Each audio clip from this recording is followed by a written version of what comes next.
से उसकी जो जरूरत की चीजें हैं, रोजी रोटी, कपड़ा, मकान, शिक्षा, स्वास्थ्य, सड़क, बिजली, पानी, वो दूर होता जा रहा है। और राजनीति को दिन रात धर्म जात उसमें उलझा करके छोड़ दिया है। टीवी आपको विदेश का सब कुछ दिखाएगा। टीवी आपको यह दिखाएगा कि मोदी जी फोन करके यूक्रेन का युद्ध रुकवा दिए। हाय रे लुच्चा, फोन करके यूक्रेन का युद्ध रुकवा दे रहे हैं, लेकिन पटवारी घोटाला में कौन लोग शामिल है उसको पकड़ करके जेल में नहीं डलवा पा रहे। किसको मूर्ख बना रहे हो भाई, किसको मूर्ख बना रहे हैं? देश की हालत यह है कि बेरोजगारी 45 साल में सबसे ज्यादा है। महंगाई की हालत यह है कि सब कुछ दुगुने दाम पे मिल रहा है, सब कुछ। और ऐसा नहीं है कि अगर दाल 100 रुपए किलो मिल रहा है तो किसान अरबपति हो गया है अदानी की तरह। नहीं, किसान को उसके फसल का दाम नहीं मिल रहा है।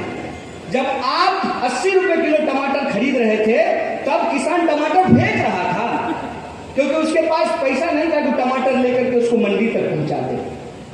ऐसा नियम, ऐसा कानून बनाते हैं कि अपने आप आम लोगों की पहुंच से सब कुछ दूर हो जाती है। जो आम ठेकेदार है, आम दुकानदार है, उसकी समस्याओं को समझिए। ये जो लोग दुकान खोल करके भिंडी के बाजार में बैठे हुए हैं, ये अमेजोन से मुकाबला कैसे करेंगे? अमेजोन का प्रचार करने के लिए बड़े बड़े स्टार आएंगे, बड़े बड़े एक्टर आएंगे, बड़े बड़े नेता आएंगे अमेजोन का प्रचार करने के लिए। और आप जो यहाँ पकौड़ा बेच रहे हैं, आप जो यहाँ लिट्टी बेच रहे हैं, समोसा बेच रहे हैं, सामान बेच रहे हैं, जो छोटे छोटे दुकानदार हैं, उनका प्रचार करने के लिए कौन है? तो आप सामान खरीद करके लाते हैं, आपके सामान पे मार्जिन नहीं होता है, और मार्जिन जितना होगा उसके बदले में 18% आप जीएसटी ले रहे हैं। और जीएसटी सिर्फ दे देने से भी काम नहीं चलेगा।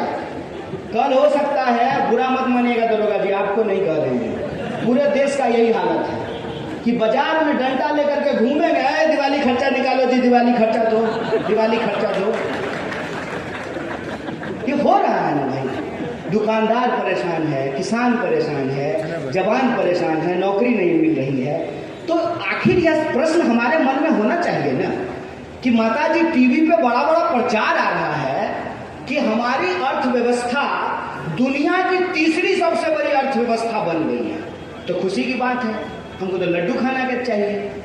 जब दुनिया की सबसे बड़ी अर्थव्यवस्था बन रही है तो यह सवाल हमारे मन में आना चाहिए ना कि वो 80 करोड़ लोग कौन हैं जो 5 किलो अनाज के लिए लाइन में लगे हुए हैं। यह सवाल हमारे मन में आना चाहिए ना।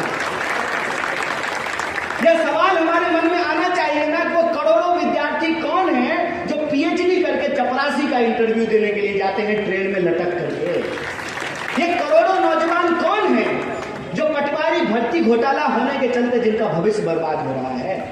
ये लाखों विद्यार्थी कौन हैं कि इंजीनियरिंग करने के बाद भी जो है उनको नौकरी नहीं मिल रही है। ये लाखों किसान कौन हैं जो अपने ही खेत में जो पेड़ है उस पर लटक करके अपनी जान देने के लिए विवश हैं। वो माताएं कौन हैं, वो बहनें कौन हैं जो ठीक से ढंग का एक साड़ी नहीं खरीद पा रही हैं। ये जो हमारी हकीकत है, इस हकीकत को आज जो है नजरअंदाज करने की कोशिश की जाती है।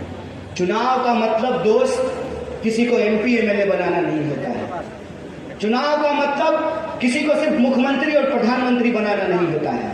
चुनाव का मतलब ये होता है कि जो जमीन छोड़ चुके हैं, हेलीकॉप्टर से उड़ने लगे हैं ना, जब वो हमारी गलियों में आए तो उनको कान पकड़ करके दिखाएंगे नाला कौन तुम्हारा बाप बनवाएगा, कौन बनवाएगा नाला। तुम्हारा बेटा बीसीसीआई का सेक्रेटरी बनेगा और हमारा बेटा फांसी लगाएगा। तुम्हारी बेटी विदेश पढ़ने के लिए जाएगी और हमारे मोहल्ले का जो स्कूल है उसको बंद कर दोगे। हमको हमारे फसल का दाम नहीं मिलेगा और हम अपने बच्चे के लिए जब बिस्कुट खरीदने के लिए जाएंगे तो 100 ग्राम बिस्कुट हमको 10 रुपया में मिलेगा और हमारा धान का हमको 22 रुपये किलो नहीं मिलेगा। यह जो बेईमानी है, इस बेईमानी का हिसाब लेना होता है। और इसीलिए मैंने आपको कहा कि इस बार का मध्य प्रदेश का चुनाव 2 पार्टियों के बीच का चुनाव नहीं है। इस प्रकार इस बार के मध्य प्रदेश का चुनाव, एक तरफ वो सारे के सारे कमीशन खोर हैं जो सुबह सुबह जो है ना जिम जाते हैं, काहे क्योंकि रात में जो घूस खाए हैं ना उसको पचाना पड़ता है। मैंने देखा एक दृश्य कि एक आदमी जो है माथे पे मिट्टी लगा रहा था। काश किसानी किया होता। अगर किसान का बेटा होता ना सचमुच तो उसको पता होता कि किसान जो है ना कैमरे के सामने माथे पे मिट्टी नहीं लगाता है, कुदाल लेके जाता है, फावड़ा लेके जाता है, मिट्टी लगाता है अपने शरीर में, तभी जाकर के फसल उगा करके लाता है। ये इस देश का किसान होने का मतलब होता है। पूरी की पूरी राजनीति को ड्रामेबाजी बना करके छोड़ दिया गया है। इसीलिए मैं आपके सामने जो आपकी समस्या है, जो हमारी समस्या है, रोजी रोटी की समस्या, कपड़ा मकान की समस्या, महंगाई की समस्या, उन समस्याओं को आपके सामने रख रहा हूं और आपसे ये अपील कर रहा हूं कि ये समस्या दूर करने का